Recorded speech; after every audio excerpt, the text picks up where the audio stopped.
दोस्तों, मेरा नाम है हिमांशु राज चौधरी। एक बार फिर से बहुत बहुत स्वागत है आप सभी का हमारे इस चैनल दरोगा जी में।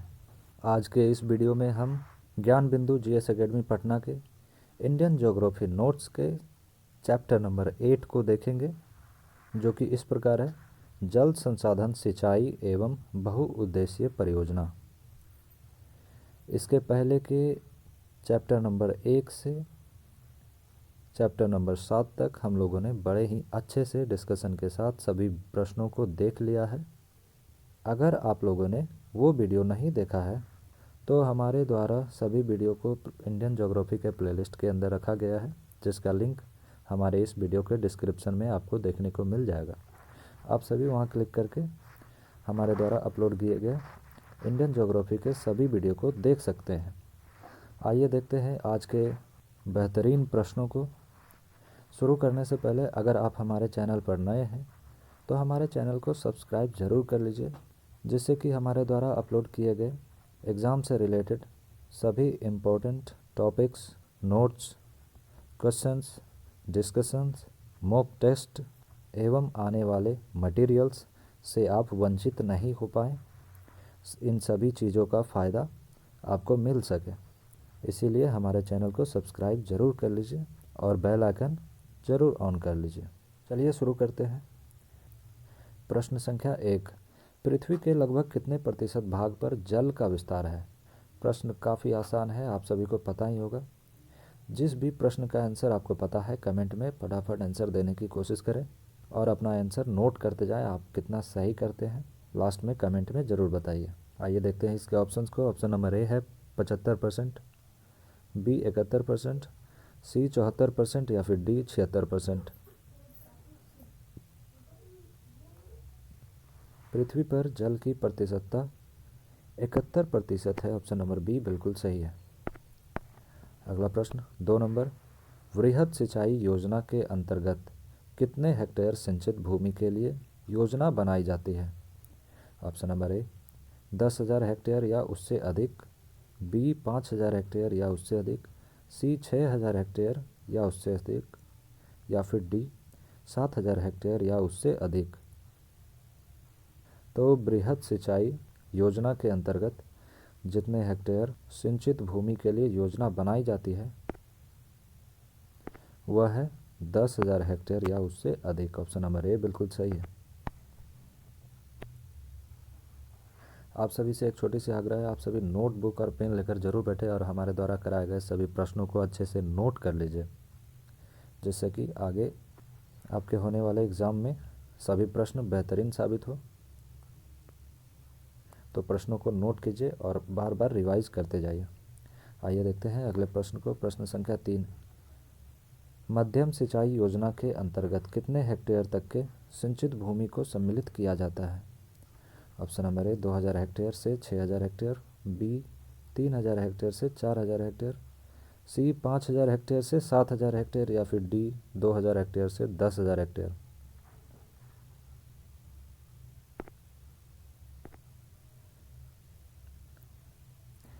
तो मध्यम सिंचाई योजना के अंतर्गत जितने हेक्टेयर तक के सिंचित भूमि को सम्मिलित किया जाता है वो है ऑप्शन नंबर डी 2,000 हेक्टेयर से 10,000 हेक्टेयर।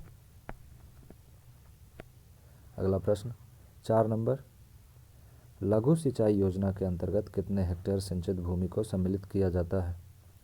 ऑप्शन नंबर ए 2,000 हेक्टेयर से कम, बी 4,000 हेक्टेयर से कम, सी 5,000 हेक्टेयर से कम या फिर डी 6,000 हेक्टेयर से कम।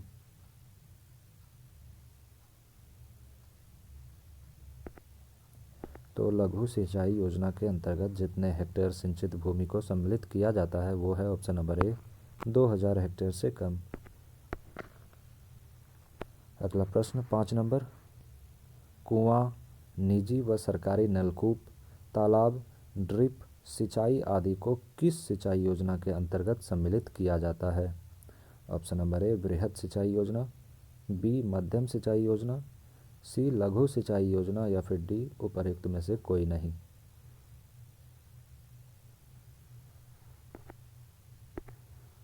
तो इन सभी को लघु सिंचाई योजना के अंतर्गत सम्मिलित किया जाता है। ऑप्शन नंबर सी बिल्कुल सही है।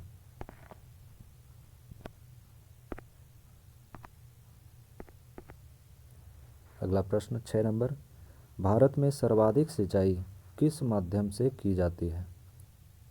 ऑप्शन नंबर ए बृहद सिंचाई योजना, बी लघु सिंचाई योजना, सी मध्यम सिंचाई योजना या फिर डी उपर्युक्त सभी।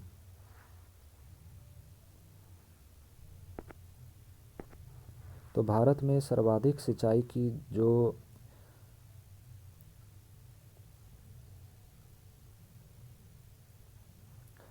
भारत में सर्वाधिक सिंचाई जिस माध्यम से की जाती है वो है ऑप्शन नंबर बी लघु सिंचाई योजना। अगला प्रश्न 7 नंबर, भारत सरकार ने लघु सिंचाई योजना की शुरुआत कब की थी? आइए देखते हैं इसके ऑप्शंस को। Option number A 2006, option number B 2007, option number C 2008 या फिर ऑप्शन नंबर डी 2010।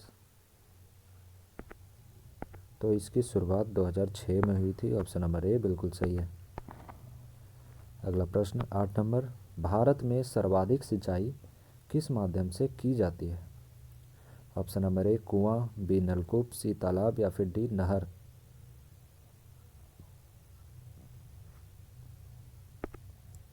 इसका सही आंसर है ऑप्शन नंबर बी नलकूप।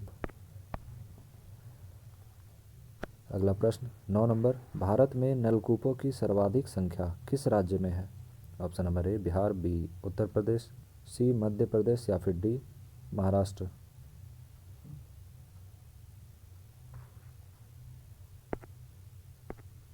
इसका सही आंसर है option number B Uttar Pradesh. Bharat में नलकूपों की सर्वाधिक संख्या जिस राज्य में है वह है उत्तर प्रदेश। अगला प्रश्न 10 नंबर, सोनी परियोजना के संबंध में सही राज्य एवं नदी का संबंध सुमेलित है। कौन सा सुमेलित है? सही वो आपको चुनना है। देखिए, ऑप्शन नंबर ए है गुजरात एवं साबरमती नदी, ऑप्शन नंबर बी है गुजरात एवं नर्मदा नदी, सी है गुजरात एवं ताप्ती नदी या फिर डी हरियाणा एवं सिंध नदी।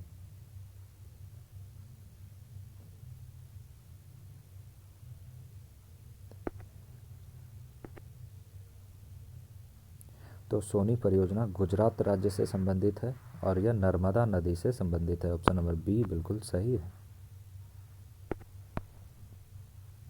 अगला प्रश्न 11 नंबर, सरहिंद परियोजना भारत के किस राज्य में अवस्थित है? चैप्टर नंबर 4 अपवाह तंत्र में भी हम लोगों ने परियोजना से रिलेटेड सभी प्रश्नों को देखा है। तो आप लोगों ने अगर वो वीडियो देखा है तो इन सभी प्रश्नों को आप आसानी से बना सकते हैं। उसमें हर वो प्रश्न जो कि परियोजना से रिलेटेड थे सभी को देखा गया था।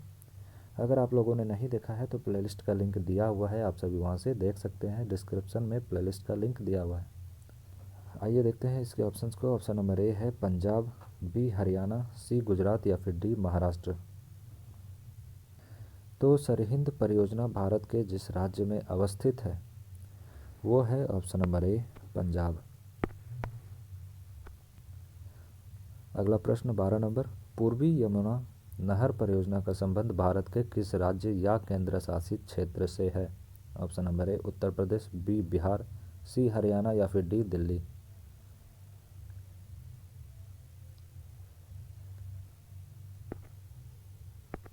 तो पूर्वी यमुना नहर परियोजना का संबंध भारत के जिस राज्य या फिर केंद्र शासित प्रदेश से है वो है ऑप्शन नंबर ए उत्तर प्रदेश। अगला प्रश्न 13 नंबर, सुमेलित करना है। एक तरफ नहर दिया हुआ है, दूसरी तरफ राज्य दिया हुआ है। आइए देखते हैं। पहला है नौगाल परियोजना, यह पंजाब में है। दूसरा है काली सील परियोजना, यह है राजस्थान में। तीसरा है मूला परियोजना महाराष्ट्र में है। चौथा है वलायर यलासल परियोजना, यह केरल में है। इस प्रकार इसका हो जाएगा सही आंसर BACD। इसका सही आंसर है बी। आप सभी अच्छे से सुमेलित करके नोट कर लीजिए। अगला प्रश्न 14 नंबर आपके सामने है। वीर परियोजना भारत के किस राज्य और किस नदी पर अवस्थित है? ऑप्शन नंबर ए महाराष्ट्र और नीरा नदी, बी राजस्थान और पार्वती नदी, सी केरल और पेरियार नदी या फिर डी राजस्थान और ताप्ती नदी।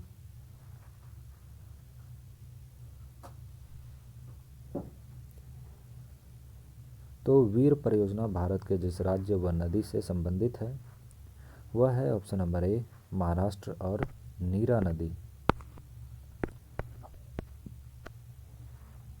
अगला प्रश्न 15 नंबर, सुमेलित करना है। एक तरफ नहर दिया हुआ है, दूसरी तरफ नदी दी हुई है। आइए देखते हैं। पहला है बौकली परियोजना। यह जिस नदी पर है वह है सुकुरी नदी। दूसरा है तिरहुत नहर, यह गंडक नदी पर है। आप सभी को इसके बारे में जो भी जानकारी हो आप कमेंट में ज़रूर बताइए। आप सभी को अफवाह तंत्र में इसके बारे में अच्छे से बहुत ही शानदार डिस्कशन के साथ बताया गया है, तो फटाफट कमेंट में अपना आंसर दीजिए। अगला है दुर्गापुर नहर, यह दामोदर नदी पर है। अगला है पार्वती परियोजना, यह पार्वती नदी पर है। इस प्रकार इसका सही आंसर है option number A B C D. अगला प्रश्न 16 नंबर, राम सागर परियोजना किस नदी से जल प्राप्त करती है? ऑप्शन नंबर ए कृष्णा नदी, बी गोदावरी नदी, सी तुंगभद्रा नदी या फिर डी कावेरी नदी।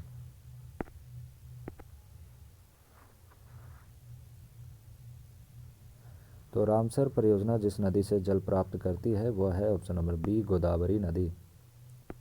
गोदावरी नदी से रिलेटेड सभी प्रश्नों को अच्छे से हम लोगों ने डिस्कशन के साथ अफवाह तंत्र वाले चैप्टर में देखा है, चैप्टर नंबर 4 में। तो आप सभी को फटाफट कमेंट करना है थोड़ा सा गोदावरी नदी के बारे में। देखते हैं किसे किसे याद है, आप सभी में किसने उन वीडियो को देखा है। चलिए बढ़ते हैं आगे के प्रश्न की ओर। प्रश्न संख्या 17, वलायर परियोजना किस राज्य में है? Option number A Kerala, B Andhra Pradesh, C Meghalaya या फिर डी तमिलनाडु।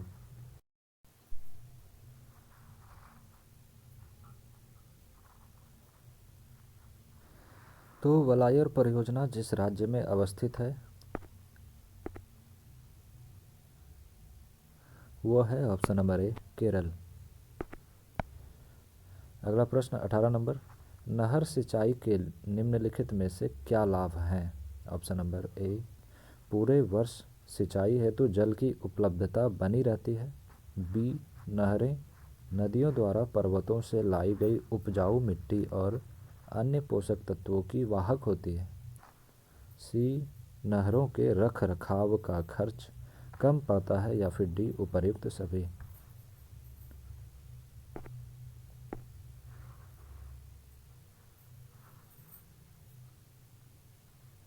तो नहर सिंचाई के ये सभी लाभ हैं। इसका सही आंसर है ऑप्शन नंबर डी उपर्युक्त सभी। अगला प्रश्न 19 नंबर, नहर सिंचाई से निम्नलिखित में से क्या हानि है? ऑप्शन नंबर ए नहरों का जल रिस कर जलाकांतता की स्थिति पैदा करते हैं, बी मलेरिया मच्छरों की पनपने की समस्या उत्पन्न हो जाती है, सी भूमि की लवणता में वृद्धि होती है या फिर डी उपर्युक्त सभी। तो नहर सिंचाई से ये सभी हानियां होती है, ऑप्शन नंबर डी बिल्कुल सही है। अगला प्रश्न 20 नंबर, इंदिरा गांधी नहर परियोजना की नींव कब रखी गई थी? Option number A 30 March 1958, B 31 March 1957, C 30 March 1956 या फिर डी 29 मार्च 1964। तो इंदिरा गांधी नहर परियोजना की नींव 30 मार्च 1958 को रखी गई थी, ऑप्शन नंबर ए सही है। अगला प्रश्न 21 नंबर, इंदिरा गांधी नहर परियोजना की नींव किसके द्वारा रखी गई थी? ऑप्शन नंबर ए सरदार वल्लभ भाई पटेल, बी इंदिरा गांधी, सी गोविंद बल्लभ पंत या फिर डी दिनेश सिंह।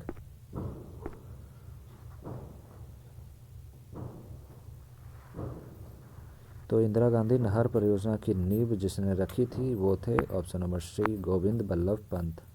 अगला प्रश्न, पश्चिमी यमुना नहर का निर्माण किसने करवाया था? Option number A Firoz Shah Tughlaq, B Alauddin Khilji, C Khizr Khan या फिर डी सिकंदर लोदी।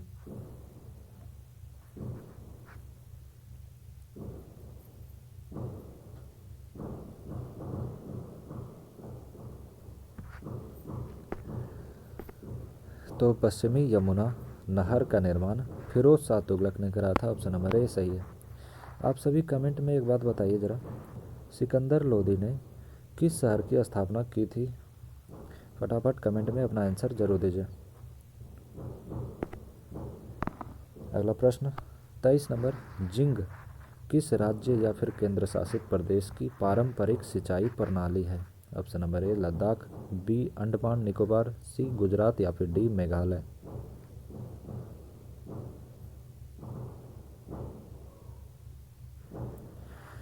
तो जिंग जिस राज्य या फिर केंद्र शासित प्रदेश की पारंपरिक सिंचाई प्रणाली है वो है ऑप्शन नंबर ए लद्दाख।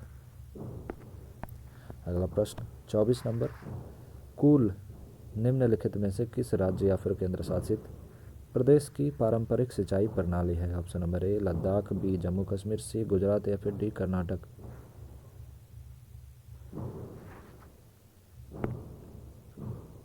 कुल जम्मू कश्मीर की पारंपरिक सिंचाई प्रणाली है। ऑप्शन नंबर बी सही है।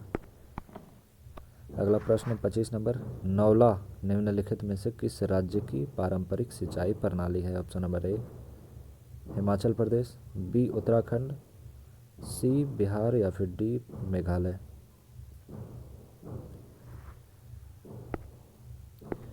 नौला उत्तराखंड की पारंपरिक सिंचाई प्रणाली, ऑप्शन नंबर बी सही है। अगला प्रश्न 26 नंबर, कुहल एवं खत्री किस राज्य की पारंपरिक सिंचाई प्रणाली है? Option number A Uttarakhand, B Bihar, C Assam या फिर डी हिमाचल प्रदेश।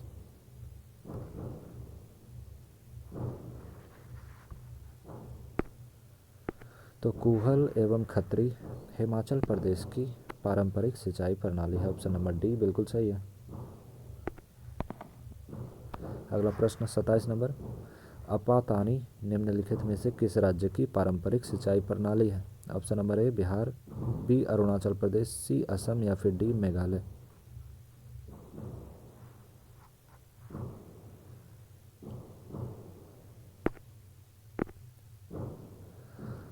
अपातानी अरुणाचल प्रदेश की पारंपरिक सिंचाई प्रणाली है। ऑप्शन नंबर बी बिल्कुल सही है। अगला प्रश्न 28 नंबर, निम्नलिखित को सुमेलित करना है। एक तरफ पारंपरिक सिंचाई प्रणाली दिया हुआ है, दूसरी तरफ राज्य दिया हुआ है। आइए देखते हैं। पहला दिया हुआ है जाबो, यह नागालैंड की पारंपरिक सिंचाई प्रणाली है। दूसरा दिया हुआ है बांसबुंद, यह मेघालय की पारंपरिक सिंचाई प्रणाली है। तीसरा है डोंग, यह पश्चिम बंगाल की पारंपरिक सिंचाई प्रणाली है। चौथा दिया है झम्पोरू, झम्पोरू असम की पारंपरिक सिंचाई प्रणाली है। इस प्रकार इसका सही आंसर हो जाता है option number C, A B C D. अच्छे से इसे नोट कर लेना है, फिर आगे बढ़िएगा।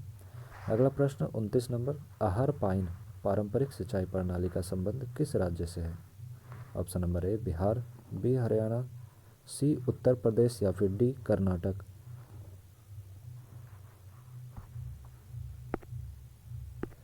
तो आहर पाइन पारंपरिक सिंचाई प्रणाली का संबंध हमारे बिहार राज्य से है।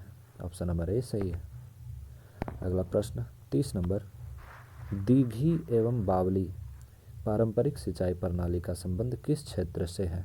ऑप्शन नंबर ए दिल्ली एवं आसपास के क्षेत्र, बी कर्नाटक एवं आसपास के क्षेत्र, सी गुजरात एवं आसपास के क्षेत्र या फिर डी बिहार एवं झारखंड।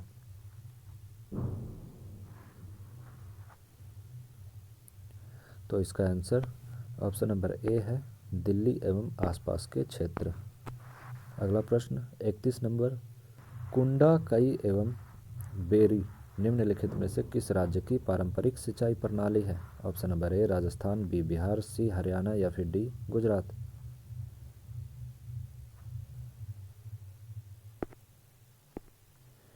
इसका सही आंसर है ऑप्शन नंबर ए राजस्थान। अगला प्रश्न 32 नंबर, झालर निम्नलिखित में से किस राज्य की पारंपरिक सिंचाई प्रणाली है? Option number A Rajasthan, B Gujarat, C Bihar या फिर डी ए और बी दोनों।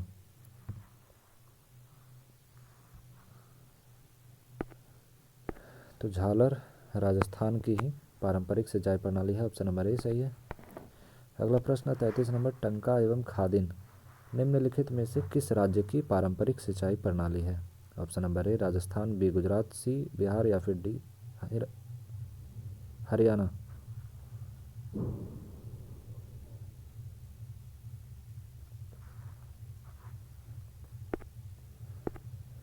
तो टंका एवं खादिन भी राजस्थान की ही पारंपरिक सिंचाई प्रणाली है। ऑप्शन नंबर ए सही है। अगला प्रश्न 34 नंबर, वीरसाद निम्नलिखित में से किस राज्य की पारंपरिक सिंचाई प्रणाली है? Option number A Rajasthan, B Gujarat, C Bihar या फिर डी हरियाणा।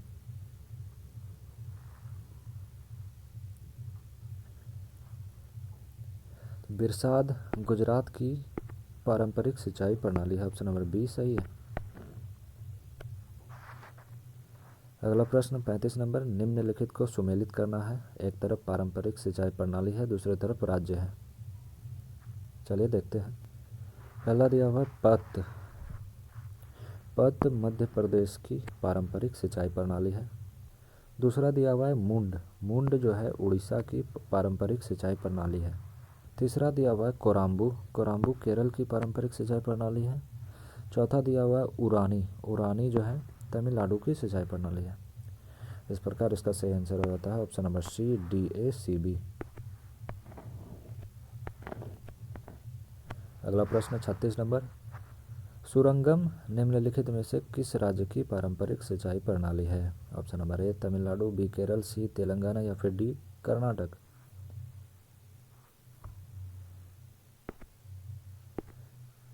सुरंगम केरल की पारंपरिक सिंचाई प्रणाली है। ऑप्शन नंबर बी बिल्कुल सही है। अगला प्रश्न 37 नंबर, भंडार एवं फड निम्नलिखित में से किस राज्य की पारंपरिक सिंचाई प्रणाली है? Option number A Maharashtra, B Kerala, C Telangana या फिर डी कर्नाटक।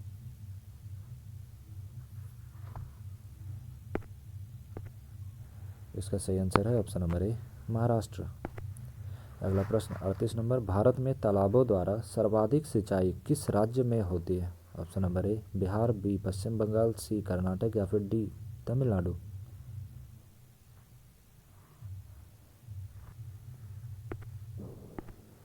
तो भारत में तालाबों द्वारा सर्वाधिक सिंचाई जिस राज्य में की जाती है वो है ऑप्शन नंबर डी तमिलनाडु। अगला प्रश्न 39 नंबर, ड्रिप सिंचाई की खोज किस देश द्वारा की गई थी? Option number A Israel, B Germany, C France या फिर डी इटली।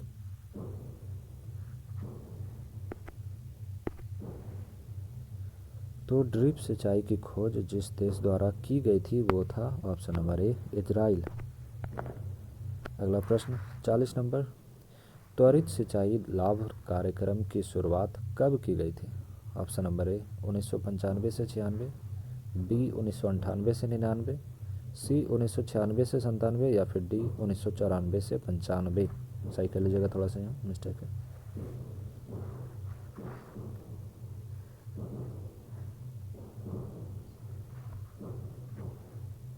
तो इसका सही आंसर है ऑप्शन नंबर सी 1996 से 97 में त्वरित सिंचाई लाभ कार्यक्रम की शुरुआत की गई थी। अगला प्रश्न 41 नंबर, कमान क्षेत्र विकास योजना की शुरुआत कब की गई थी? ऑप्शन नंबर ए 1974 से 75, बी 1976 से 77, सी 1977 से 78 या फिर डी 1979 से 80।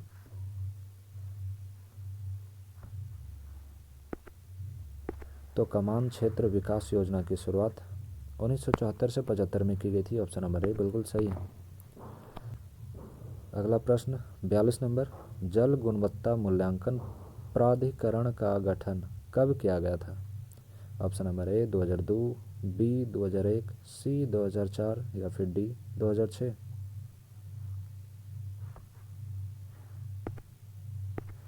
इसका सही आंसर है option number B 2001।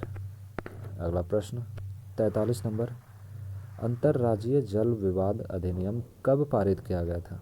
Option number ए 1957, बी 1956, सी 1958 या फिर डी 1954।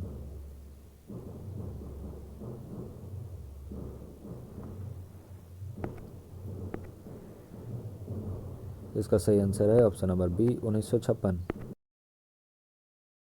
अगला प्रश्न 44 नंबर, भारत और पाकिस्तान के बीच सिंधु नदी जल समझौता कब हुआ था? याद करिए आप लोग को, जब हम अफवाह तंत्र चैप्टर समझा रहे थे, पढ़ा रहे थे, तो उसमें इसके बारे में अच्छे से डिस्कशन किए थे कि भारत और पाकिस्तान के बीच सिंधु नदी जल समझौता कब हुआ था, कैसे हुआ था, क्यों हुआ था, किनके बीच हुआ था, कौन कौन इसके सदस्य थे और कहाँ पर यह समझौता हुआ था। अफवाह तंत्र से काफ़ी ज़्यादा प्रश्न आपके परीक्षा में पूछे जाते हैं, इसीलिए वो चैप्टर तो काफ़ी ज़्यादा इम्पोर्टेंट है ही, उसे एटलीस्ट देखना ही चाहिए आप सभी को। आइए देखते हैं इसके ऑप्शंस को। ऑप्शन नंबर ए 1960, बी 1961, सी 1962 या फिर डी 1963।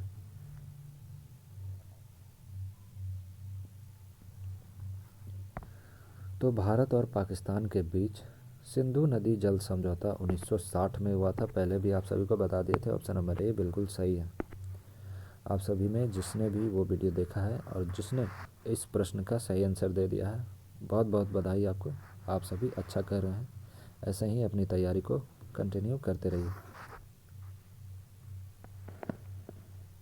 आइए देखते हैं अगला प्रश्न 45 नंबर। हरियाली योजना की शुरुआत जल संरक्षण के उद्देश्य से कब किया गया था?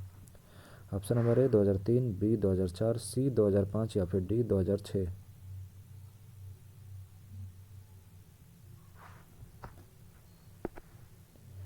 तो हरियाली योजना की शुरुआत जल संरक्षण के उद्देश्य से 2005 में की गई थी। इसका सही आंसर है ऑप्शन नंबर सी।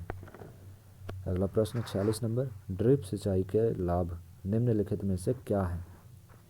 ऑप्शन नंबर ए पौधों को नियमित जरूरी मात्रा में पानी मिलता है, बी मृदा में लवणीकरण एवं खरपतवार की समस्या उत्पन्न नहीं होती है, सी इस विधि से उष्णतल जमीन पर भी फसलों को आसानी से उगाया जा सकता है, या फिर डी उपर्युक्त सभी।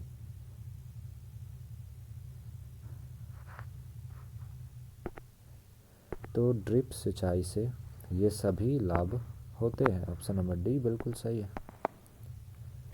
अगला प्रश्न 47 नंबर। निम्नलिखित में से किस विधि द्वारा जल के साथ उर्वरकों को भी मिलाकर सिंचाई की क्रिया की जाती है? Option number A rain gun, B fertigation, C litigation या फिर डी वार्मिंग। जैसा कि इसके नाम से भी समझ में आ रहा है, कुछ कुछ प्रश्न ऐसे होते हैं जो कि आप ऑप्शन देख के कर सकते हैं, ठीक। ऐसे हम यहाँ कंफर्म हैं, प्रश्नों को हम लोगों ने पहले देखा है, उसे अच्छे से डिस्कस किया है, उसे सर्च किया है, अच्छे से इसके आंसर को मिलाया है, तभी आपके सामने सभी प्रश्नों को लाते हैं। तो इसका सही आंसर है ऑप्शन नंबर बी फर्टिगेशन। अगला प्रश्न 48 नंबर। निम्नलिखित में से किस वर्ष कमान क्षेत्र विकास कार्यक्रम को पुनर्गठित करके इसका नामांकन कमान क्षेत्र विकास तथा जल प्रबंधन कार्यक्रम कर दिया गया? प्रश्न काफ़ी बेहतरीन है। आइए देखते हैं इसके ऑप्शंस को। ऑप्शन नंबर ए है 2004, बी 2005, सी 2001 या फिर डी 2006।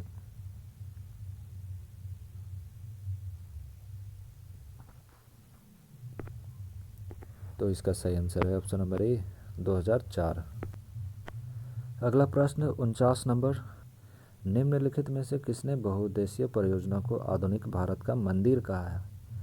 प्रश्न काफ़ी ज़्यादा इंपॉर्टेंट है, वीवीआई मार्क करके अच्छे से इसे नोट कीजिएगा आप लोग। आइए देखते हैं इसके ऑप्शंस को। ऑप्शन नंबर ए है जवाहरलाल नेहरू, बी है महात्मा गांधी, सी है गोविंद बल्लभ पंत या फिर डी सरदार बलदेव सिंह। ये प्रश्न आई थिंक बीपीएससी में पूछा जा चुका है, तो इसका सही आंसर नोट कीजिएगा आप लोग। इसका सही आंसर है ऑप्शन नंबर ए जवाहरलाल नेहरू। तो आज का ये आखिरी प्रश्न होने जा रहा है। अगले कुछ प्रश्न बचे हुए हैं जिसे हम आगे के वीडियो में कवर कर लेंगे।